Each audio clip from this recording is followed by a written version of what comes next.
নমস্কার বন্ধুরা, তোমরা সবাই কেমন আছো? আশা করি সবাই ভালো আছো। আমিও ভালো আছি।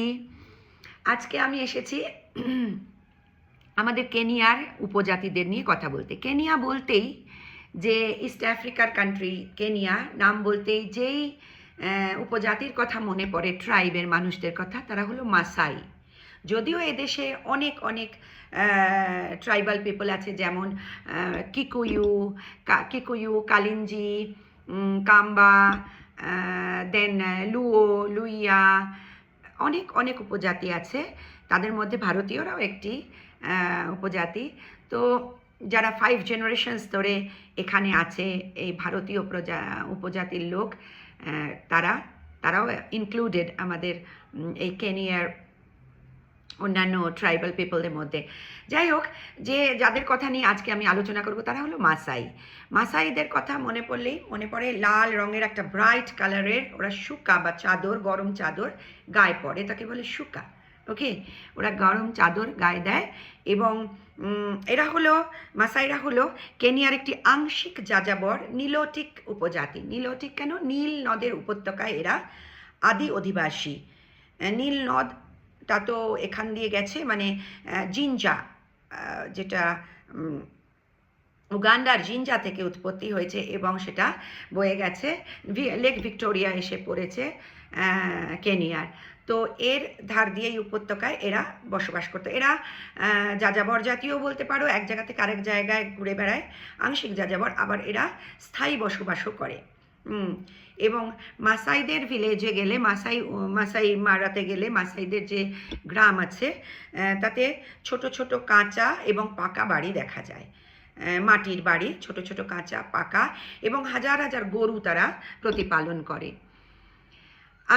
আমি বহুবার গেছি মাসাই মারাতে, 7 বার গেছি ফটোগ্রাফির জন্য। সিংহের ফটোগ্রাফি এবং নানান রকম অ্যানিমালস দেখা যায়। এবং যেটা অ্যানুয়াল মাইগ্রেশন হয় জুলাই অগস্ট মাসে, যে মারা রিভারটা ক্রস করে তানজানিয়া থেকে উইল্ডাবিস্ট বলে অ্যানিমাল, তারা মিলিয়ন্স অফ উইল্ডাবিস্ট ক্রস করে মারা রিভারটা এবং কেনিয়ার এদিকে আসে, যেখানে সবুজ ঘাস দেখা যায় সেটা খেতে। তো যাই হোক, সেটা নিয়ে আবার পরে আলোচনা করব। আজ আমি আলোচনা করব মাসাইদের নিয়ে। এবার এই মাসাইরা হলো একটি খুব বীর জাতি। এরা খুব যোদ্ধা জাতি এবং খুব বীর জাতি, খুব সাহসী জাতি। একাধারে সাহসী, অন্যধারে এরা কিন্তু শিল্পীও বটে। কারণ এরা বর্ষা দিয়ে সিংহ শিকার করতে পারে, আবার একা একটি ছোট ছেলে। অ্যাট দ্য সেম টাইম একাধারে ওরা আবার ওদের নারী পুরুষ নির্বিশেষে ওরা কিন্তু পুঁতি দিয়ে কাজ করা খুব সুন্দর জুয়েলারি বানায়, মানে গয়না গাটি, জুতো, তারপরে ব্যাগ, এবং ওদের এই লাল রঙের ব্রাইট যে লাল রঙটা, সেই রঙের কাপড়ের পোশাক আশাক সারা পৃথিবীতে বিখ্যাত সবাই, এবং জ্যাকেট সবাই পরতে ভালোবাসে। যাই হোক, এরা এরা খুব বীর এবং যোদ্ধা জাতি এবং শিল্পী জাতি, তো আমি বললামই তোমাদের। এদের একটি খুব ছেলে থেকে, মাসাইদের মধ্যে ছেলে থেকে পুরুষ বা ম্যান হওয়ার জন্য একটি পরীক্ষা দিতে হতো বহু যুগ আগে। এখন যেটি বন্ধ আছে, ব্যান্ড হয়ে গেছে, বাট এটা আগে বহু বহু যুগ ধরে চলে আসছিল মাসাইদের মধ্যে। একটি ছেলে, 10 বছরের ছেলে, সে জঙ্গলে একা তাকে পাঠিয়ে দেওয়া হতো।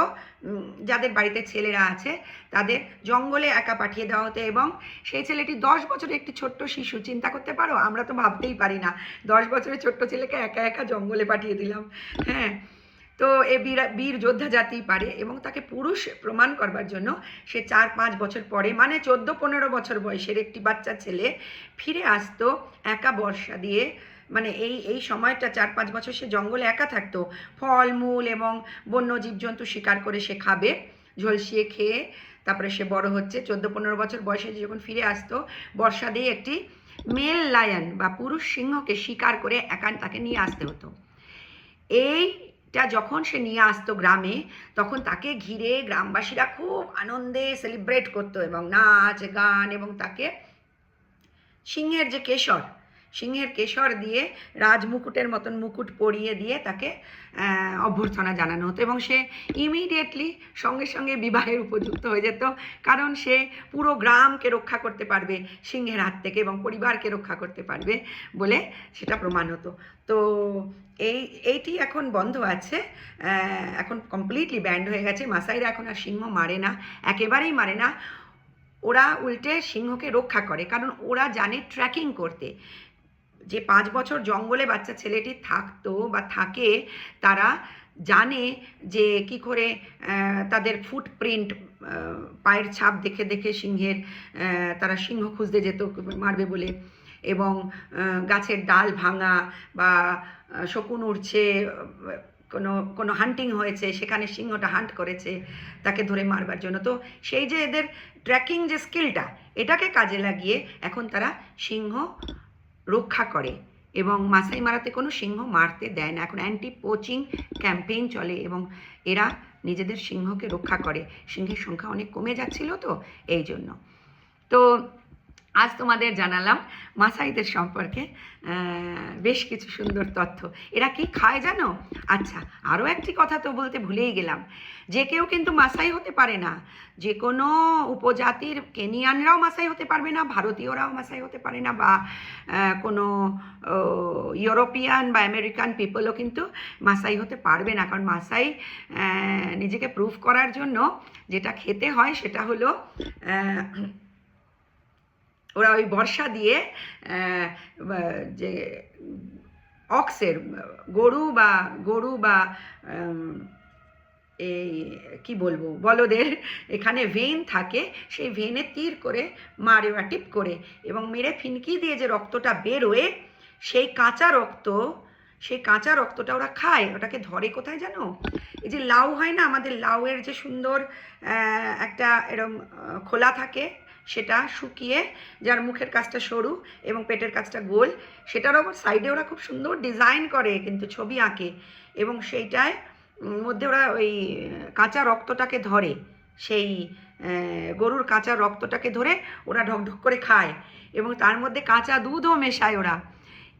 এইটা খেয়ে কিন্তু সবাই হজম করতে পারে না, মাসাইরা ছাড়া কেউ হজম করতে পারবে না, আর এই জন্য ওদের শীত করে না। ওরা আমাদের মতো জ্যাকেট, জামা কাপড়, সব কিছু, জুতো পরে না, কিন্তু মাসাই মারাতে ঠান্ডা হাওয়া বইতে থাকে দিনের বেলা, এবং রাত্রিবেলা কনকনে ঠান্ডা হাওয়া বয়, তার মধ্যে খোলা জায়গা, সেই গ্রামের মধ্যে ওরা একটা খালি গায়ে একটা ওই শুকা, যেটা আমি খুব ইউজ করি, এবং আমি ইন্ডিয়াতেও প্রচুর নিয়ে গেছি, এবং এটাকে বলে শুকা। আমি টেবিল ক্লথ হিসাবে ইউজ করি, বিছানার চাদর হিসাবে। এটা দিয়ে জামা বানালে, কুর্তি বানালে দারুণ লাগে। হ্যাঁ, এরকম শুকা, রেড, ব্রাইট কালার রেড, এই শুকা ওরা এখানে একটা নট দিয়ে, গিট্টু দিয়ে বেঁধে খালি গায়ে ঘুরে বেড়ায়। পায়ে একটা কখনো চামড়ার চটির মতন পরে, বা খালি পায়ে ঘুরে, হাতে একটা বর্ষা নিয়ে। হ্যাঁ, তো ওদের কোনো ঠান্ডা লাগে না, কারণ ওই যে কাঁচা রক্তটা ওরা খায়। এবারে যারা আমরা ভারতীয়রা এখানে থাকি, কেনিয়ানরা ওদের বলে মুইন্ডি, মানে ইন্ডিয়া থেকে এসেছি বলে মুইন্ডি। আর যারা ব্রিটিশ এসেছিলো, ইংরেজ এসেছিলো, সাদা হোয়াইট পিপলদের ওরা মুজুঙ্গু বলে। এবারে বেশ কিছু মুজুঙ্গু লোক, বেশ কিছু হোয়াইট পিপল যারা গিয়ে মাসাই ভিলেজে থাকে, গ্রামে মাসাই মারা ঘুরতে যায়, ঘুরে ফিরে আমরা যেমন দেখি, দেখে টেখে তারপরে থেকে চলে আসি ওদের মাসাইদের সঙ্গে কথা টথা বলে। এবারে ওরা কিছু কিছু লোকেরা চেষ্টা করে, হোয়াইট পিপলরা, যে আমরা মাসাই হব। এবং তারা ওই কাঁচা গরুর রক্ত খেয়ে আর হজম করতে পারে না। তখন হজম না করতে ওদের লুজ মোশন শুরু হয়ে যায়। তখন এইখান থেকে, নাইরোবি থেকে 4.5 ঘন্টার রাস্তা, নাইরোবি থেকে দাগা খান হসপিটাল থেকে হেলিকপ্টার উড়ে যায় মাসাই মারায়, গিয়ে সেই পেশেন্টকে তুলে নিয়ে এসে এখানে হসপিটালাইজ করে এবং স্যালাইন দেওয়া হয়, তারপরে তাকে বাঁচানো হয়। অতএব মাসাই হওয়া কিন্তু খুব সহজ নয়। প্রথমত তোমায় সিংহ মারতে হবে, প্রমাণ করার জন্য তুমি পুরুষ, ছেলে থেকে আর কি ম্যান হয়েছো, যেটা এখন আর হয় না। বাট ওরা এখন গরু প্রতিপালন করে, গরু চাষ এবং নিজের জমিকে রক্ষা করে। কিন্তু এই পরীক্ষাটা তো তোমাকে দিতেই হবে যে কাঁচা রক্ত পশুদের খেতে হবে রেগুলারলি, এবং কাঁচা দুধ এইকে হজম করতে হবে। এটা কিন্তু মাসাই ছাড়া পৃথিবীর আর কোনো দেশের লোক পারে না, চেষ্টা করলেও পারবে না। তাহলে আজকে বেশ সুন্দর সুন্দর গল্প হলো তোমাদের সঙ্গে। নমস্কার, তোমরা ভালো থেকো। আবার আসবো আরও কিছু গল্প নিয়ে, অন্য কোনো প্রজাতির কেনিয়ার। টাটা, সুস্থ থেকো। Love you all.